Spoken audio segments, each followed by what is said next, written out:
May tungod yun na focus sa Laodicean church ng Bigsunan. And this is also the katong gitawag na street testimony. Kung gipadayag niya magsuunon ang tinuod yun na ito magkahintang. Kinahanglan masayod ta sa ganito bukang unod di ana magigsuunan. Aron nga tungod di ana makahimo ta saan na ito pagliho. Aron maulian kini atong kahinta mga higala. Kung atong basahon ang Christian service nga nakatala diha mga igsuunan, particular sa page 41 ay gihatag diha igsuunan niya kini nga estado not 1 in 20.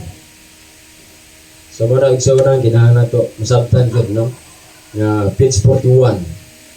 It is a solemn statement that I made to the church that not 1 in 20 whose names are registered upon the church books are prepared to close their earthly history and would be as bitterly without God and without hope in the world as the common sinner.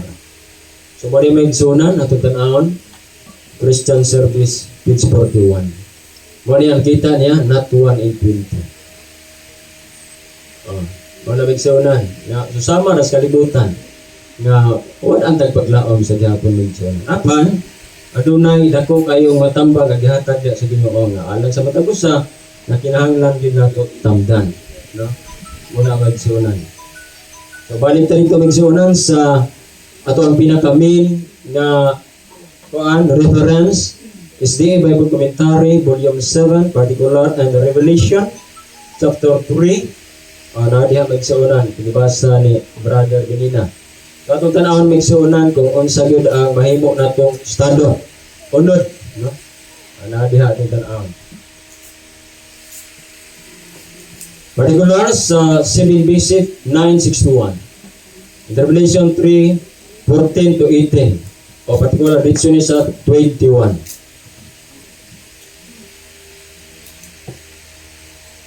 Applications of Laodicean message.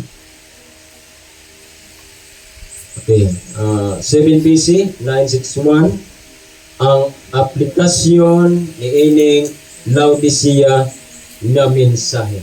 Pag tanaw mo sa una, unsa kay importante ni ang application ani.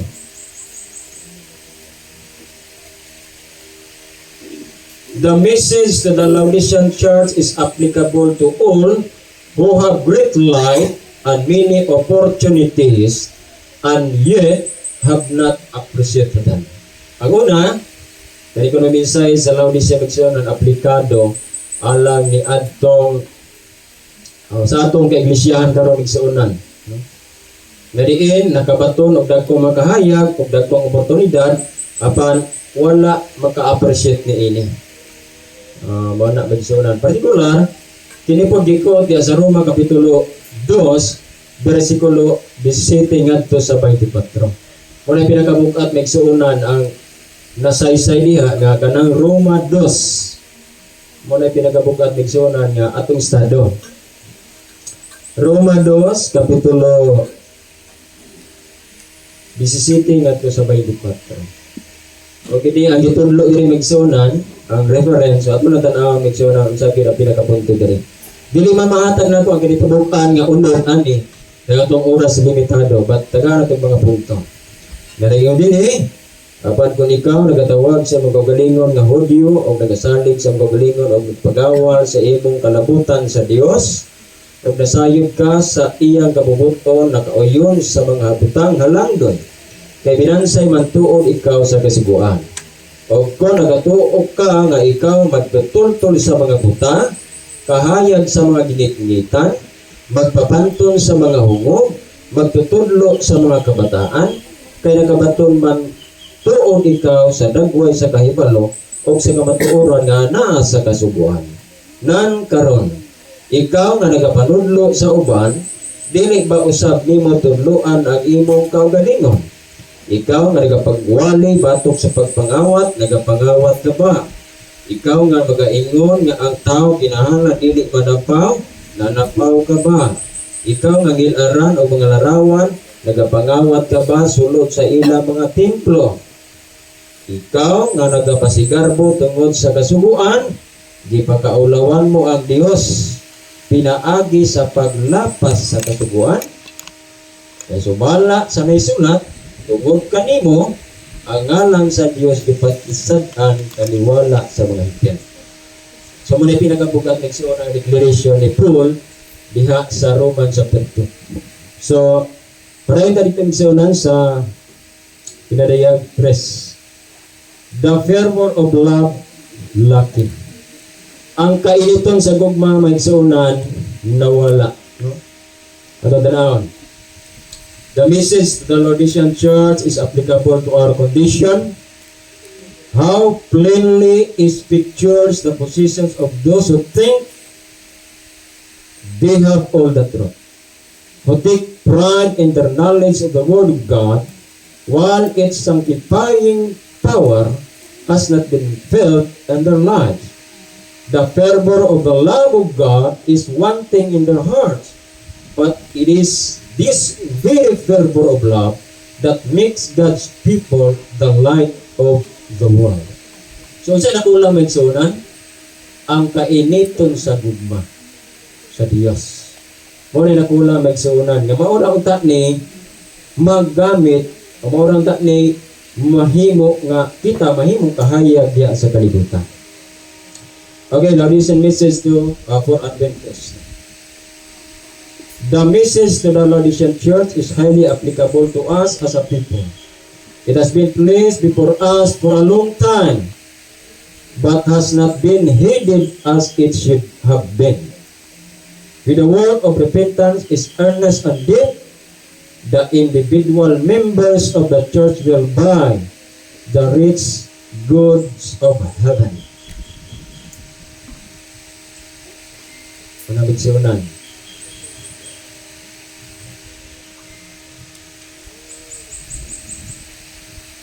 You may manifest great effort or great zeal in missionary effort, and yet, because it is corrupted with selfishness and taste strongly observed, it is not in the sight of God. For it is tainted and corrupted offering, unless the door of the heart is open to Jesus, unless He occupies the soul temple, unless the heart is imbued with His divine attributes, human action when weighed in the heavenly balances will be found or pronounced wanting. The love of Christ would make you rich, but many do not realize the value of His love. Many do not realize that the Spirit which they cherish is destitute of the meekness and lowliness of Christ, destitute of the love that would constitute them channels of life. O nabig sa una na ito ang mabasa. Tapos, has God made a mistake? Or gapon nga page 961. The Laodicean message is applicable to the church at this time. Do you believe this message? Have your hearts that feel or that you constantly seeing? We are rich and increase in goods and have of nothing.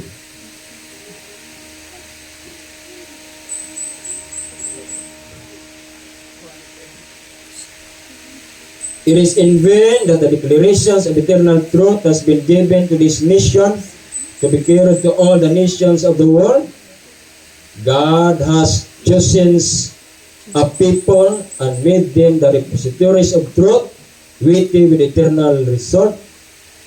To them has been given the light that must illuminate the world. Has God made a mistake? Are we indeed His chosen instrumentalities? Are we the men and women who are to bear to the world of the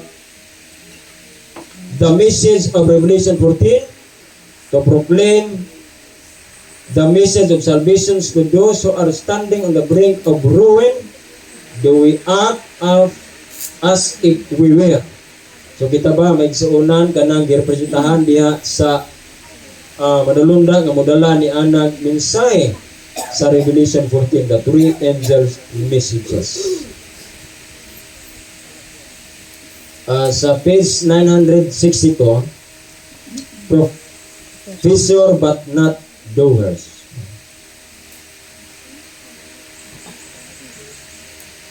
The Laodicean message apply to all who profess to keep the law of God and yet are not doers of it. Ang mensahe sa Laodicea magsuonan apply ni sa tanan kinsa nagbantay o nagdawat sa nagtipig sa balaod sa Dios apan wala magtuman niini. We are not to be selfish in anything. Every piece of the Christian life is to be representations of the life of Christ. If it is not, we shall hear the terrible words, I knew you not. Kung namatag sa magsuunan, dili nato ma-representar si Kristo sa ato ang kagalingon, ang Diyos maingon, niining usa ka magkilisa nga pulong, wala ko ikaw igkaila. Oh here.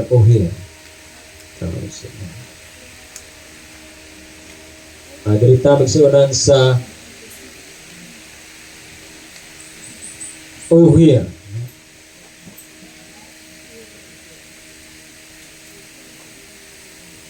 I tell you in the name of the Lord that those who have a great light are to be in the state described by Christ in his message to Laodicean church.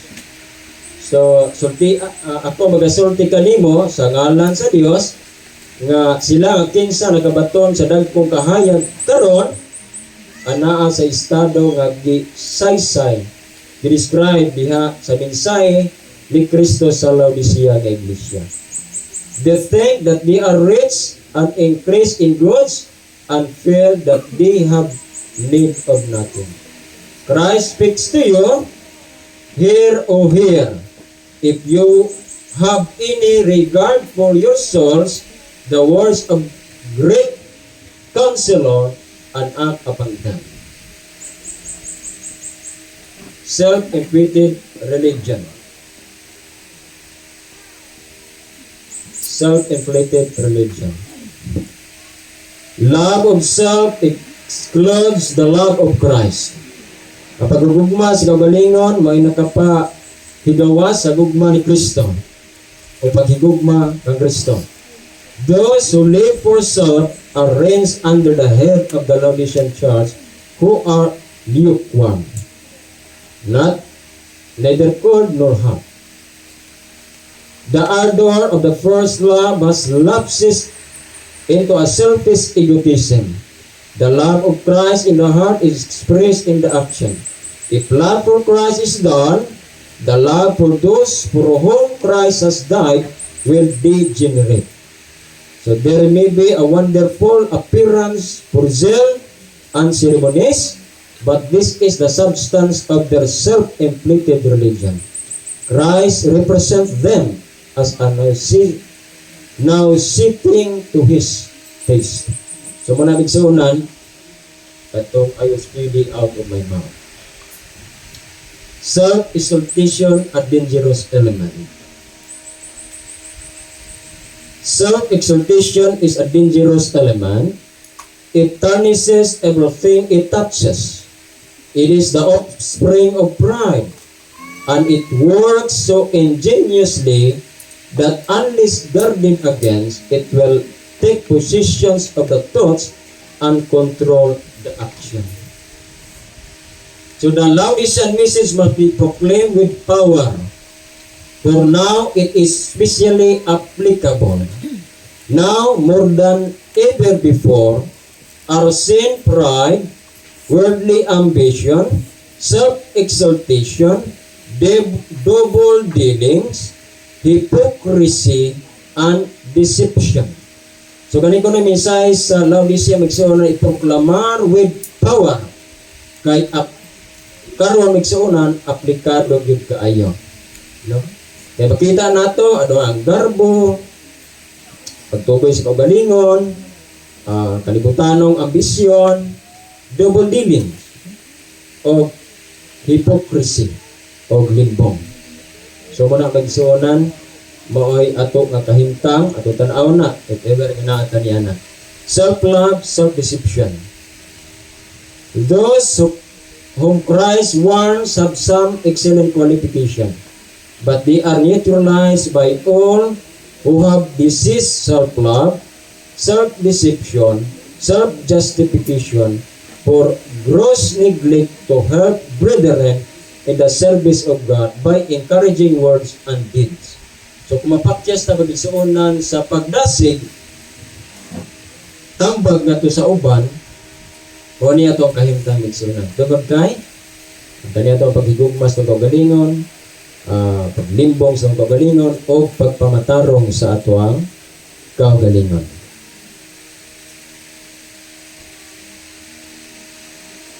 Page 964. Existing the patience of God. Katandarang igsuunan 664. Existing the patience of God.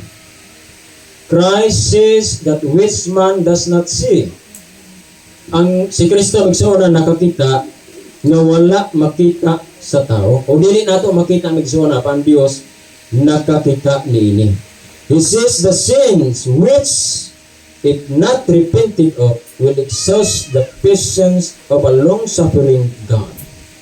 So, ito na ang igsuunan kung kining atong mga sala, dili nato kahinulsulan, dili mapugdan magsuunan, kanang iyahang pasensya, no? Iyang pag-antos magsuunan, alang sa matag sa kanato.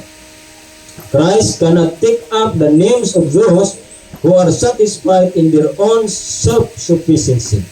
So, kanitong pangalan magsuunan, unta, immediate dito sa Ginoo sa langit, dili siya makahimo ni ini. Tungod ining kinaiya nga self-sufficiency, walay nakulang. He cannot importune in behalf of a people who feel no need of his help, who claim to know and possess everything. So, Ginoo din magkatabang igsuunan ko ang matabo sa nasayod na sa tanan. Why? Nakulang. Costly wares of heaven.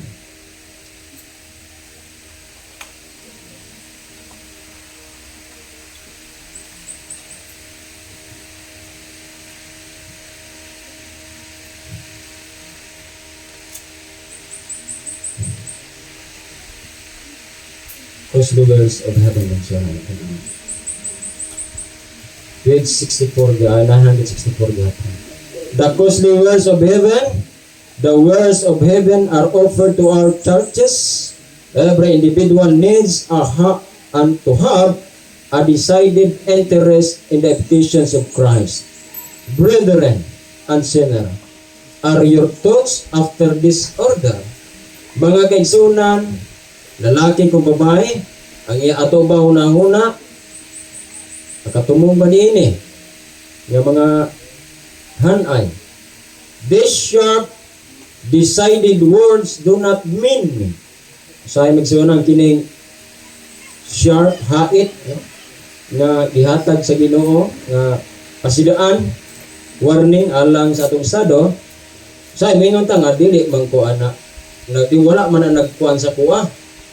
Wala ko'y labot anak. I am in a fairly good condition spiritually.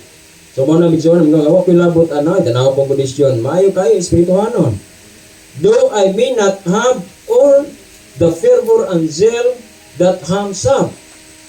Bisan pag ako, wala man ko nakapaton sa tanan, sa kainiton, o kadasig sa uban.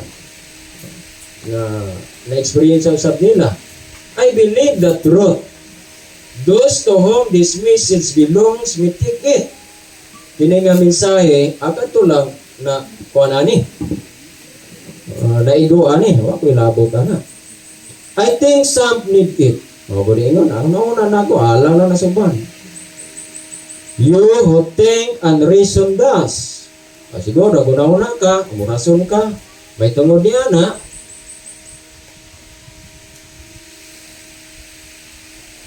be assured that you are the very ones to whom this message belongs. Ito na ako magsunan. Kini nga mensahe, appeal kita While the costly wares of heaven are open before you, Draw nigh and buy that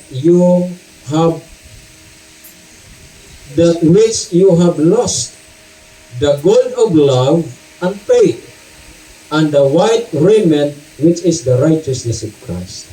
So mo na ang gipang-offer maigsuonan gihata gibasa ganina. Magpalit ka gikang kanako bulawan inulag kalayo aron madato ka. Unsa atong paliton kani gitawag the gold of love and faith. Kani kuno bulawan sa gugma o pagtuo o kini pagkamatarong ni Kristo maigsuonan. Mo ni ang atuang pagpaliton. Diha magsuonan sa 7 BC 963 ato pong tan-awon kung unsa ang importante dia spiritual novices. Spiritual novices. There are a large number of professing Christian who do not really follow Jesus.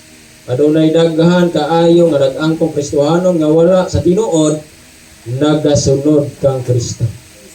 They do not bear the cross by proper self-denial and self-sacrifice.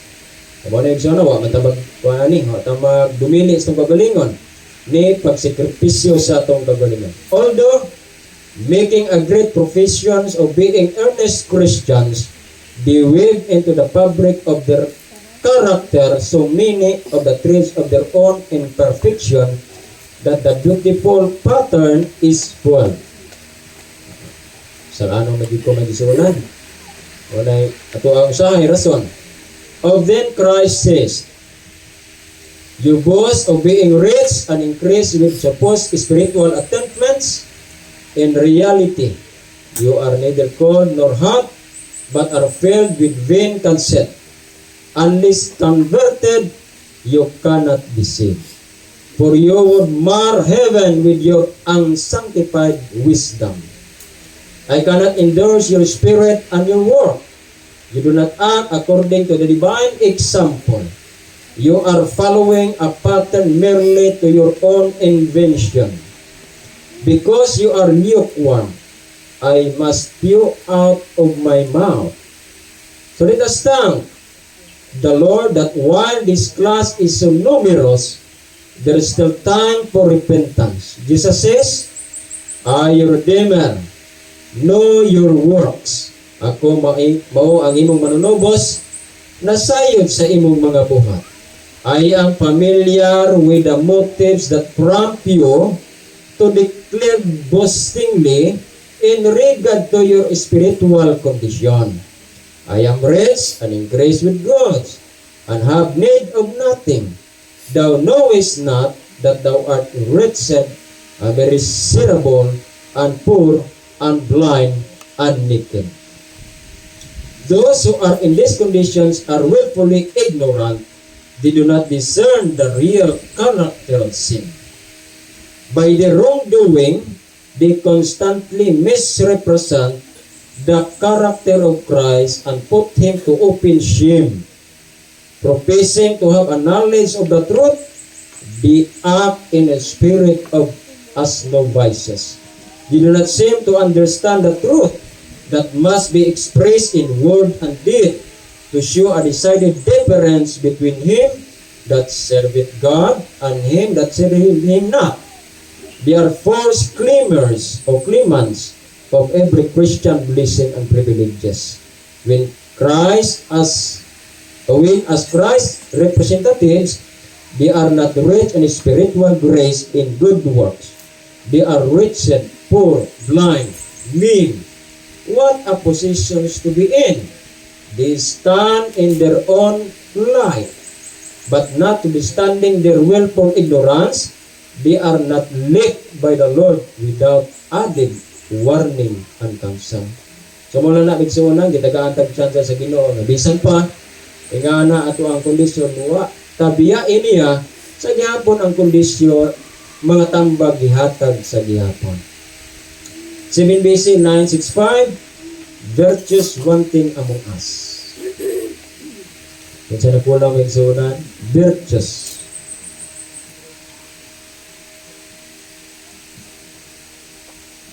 virtues wanting among us. The gold that Jesus would have us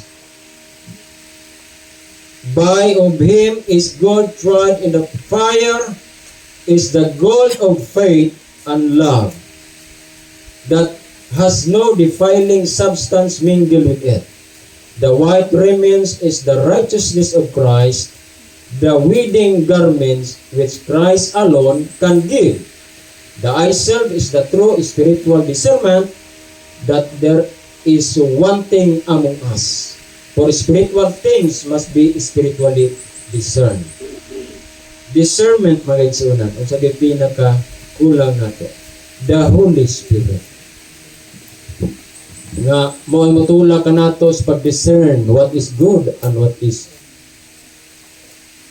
evil. Encouraging counsel the church, or to the church. Adunay padasid maigsuonan nga gihatag, no? Tambag. Mura si Diakon 965. The counsel of the true witness is full of encouragement and comfort. The churches may be obtained the gold of truth, faith, and love, and be rich in heavenly treasure by of me gold, that thou mayest be rich, and white raiment, that thou mayest be clothed, and that the shame of thy nakedness do not appear. The white raiment is the righteousness of Christ, that may be wrought into the character. Purity of heart, purity of motive will characterize everyone who is washing his robe and making it white in the blood of the Lamb. So muna kagsunan, ang tambag na kinahanglan nato adawaton. Knocking at heart's door. Ang tawag magsuunan, nagapanuktok diha sa atong kasing-kasing. So the Lord knocks at the door of your heart, desiring to enter that ye may impart spiritual riches to your soul. He will anoint the blind eyes that they may discover the holy character of God in His law and understand the love of Christ, which is indeed gold tried in the fire. Kung na nagsuunan kaning gugma sa Dios, mo na siya ang kulawan nga idulay klayo. Tungod sa iyang akong kaluoy gugma alang sa matag sa mga natong bisis nga nganong mutuman man ta sa iya, tungod sa iyang akong kaluoy ba nga gitagaan tag tsansa nga ang matag usa kanato dili gyud ta makaluwas sa atong kagalingon. Una nga unsa ka importante magsuunan ang kanang gitawag the Lord our righteousness. So, wala man ako nahatag yung reference magsuunan. First SM 331, Testimonies to Ministers, page 91 to 92, and also the Gospel Worker, page 92, and it is based on Jeremiah 23, verse 6 magsuunan. Matupad rin sa First SM 331, particular paragraph 2. It is impossible for man to save himself. Christ's righteousness alone can avail for his salvation, and this is the gift of God. This is the wedding garment. Imposible kayo alang sa tao nga magaluwas sa iyang kagalingon. Ang pagkamatarong lang ni Kristo gayon, mao gayoy makahatag kaniya og kaluwasan. O kini gasa sa Ginoo. Gaya gihatag mo kini ang gitawag og the wedding garments. Christ is called the Lord our righteousness, and through faith each one should say, the Lord my righteousness. Kung nagsauna nga ato ang gitanya karon gihatag sa Ginoo nga atong pagadawaton kay wa man tay mahimong nas tong pagalingon tungod sa tong estado. Sa usaon nato paningkamot nagsuuna sa libro sa The Faith and Works nga atong basahon. Anong basahon ba nga faith and works? Nga dili gid ta maluwas bisan pa sa atong good works. It is the merit of Christ alone that we must be saved. Why? In reality that our fallen nature, dili na gid siya magatuman perfectly in the law. We must keep the literal law. We keep in the letter, like the Pharisee. Perfect ang pagtuman. And yet, pride, selfishness, self-exaltation, dili man na makita. But it is a violation of the law. Nadiha ang envy. It is the offspring of pride. So, wala bigsoon na resulta sa ato ang kagalingon. Una, nga dili ang tanaw sa Ginoo dili sa kadaghan sa atong buhat. Dili sa paninguha nato sa atong kagalingon, the deeds of the law. But it is the righteousness of Christ, the deeds, the merits of Christ alone. Katong iyang gihimo dito sa pagkatao niya bahangtod sa Calvary, sa iyang pagkinabuhi sa tibuok kasuguan sa Ginoo perfectly, mauto siya ang tanaw sa Ginoo. O mauto siya nga kinaiya nga ato ang igasulod tungod kay mauto i-cover sa Dios. Kaya bisag kinsang midawat niya, mauto ang iya i-cover. Tagaan ta niya o katakos karon sa pagsunod sa kasuguan sa Dios. Isa-isa na itong igsuunan bala, tumanong na itong sugo if dili na ito masabtan ang kanang merit of Christ na iyang gihimo, he lived perfectly in the law of God. Sa atong kagalingan, doon ito magatuman. Kasi so, iyang gihimo daan, aron ihatag niya, ikabi, impute, ibutang alang sa matag usa, aron dili ito magsisupak, kung dili mo tuman na kung unsay detalye ang ibutang diha sa malaot. So, muna ang magsuunan ang pinaka-importante. Justification mo ay pinaka-importante. Alang sa matag usa. Diha ito magtigang una. Kinahanglan ma-justify una kita sa tubangan sa Dios. Una importante kayo, justification by faith, Christ righteousness. Mo ginato ang dawaton mga teksunan. Kaya kung nato na madawat, una, dili kita makahimo sa pagsunod magsunan. In literal and in spirit. Literal na ito, pwede na ito buhaton sa literal nga tuman, but in spirit, dili na ito matuman. So, ingana magsuunan ka tinaw ang the message of Laodicean. Taas man kaayo magsuunan, dili magyud nako mahatag ang kinatibukan mahitungod ini. Apan ang ato lang magsuunan kini nga message sa Laodicea dili ni hopeless magsuunan.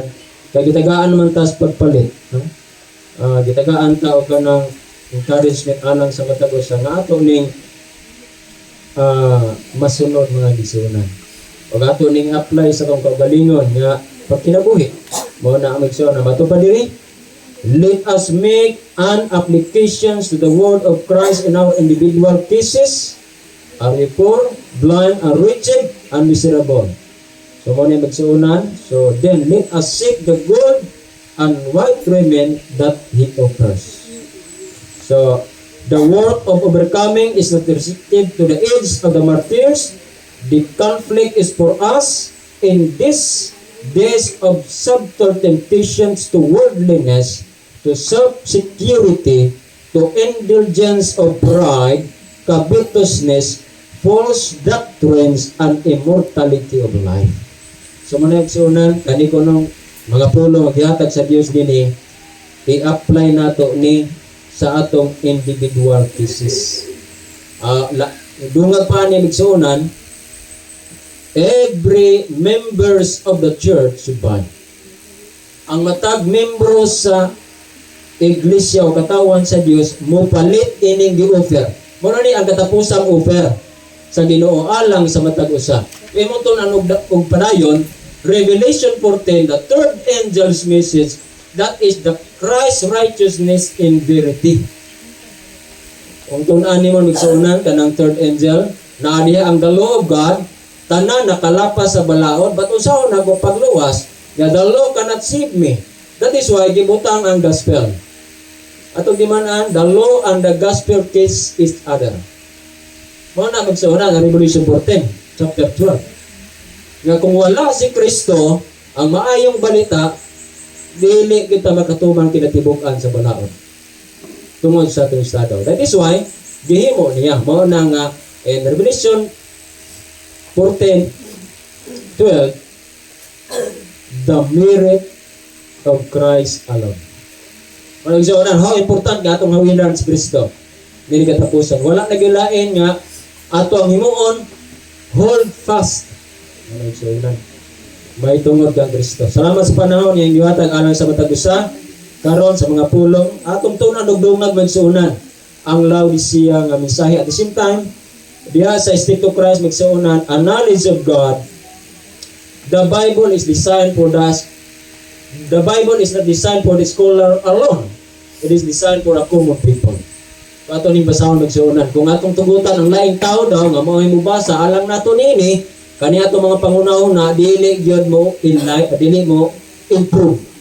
Mo na magsuonan ya individually ato natay personal nga pag-usisa. Ano nga diyan ato pagtan-aw kung mali ba o tama ba. So ano lang siguro magsuonan. So dungagin niyo usisa ang kaning mga topiko niini kay mao ni ang pinaka-importante na gyud katapusan mga adlaw. Naaman ang propesya, nakita naman nato, but dili nato masunod, dili ta makahimos pagpabilin diha kang Kristo as long as dili ta makasabot ani. O nag-street testimony, naghatag sa tong tino nga kondisyon sa tubangan sa Dios. Kapag dili ta mapukaw ani, mo nagdiri sa shaking nga mahitabo. Dili gyud ta kabalo. Mayong buntag habisaban kondisyon.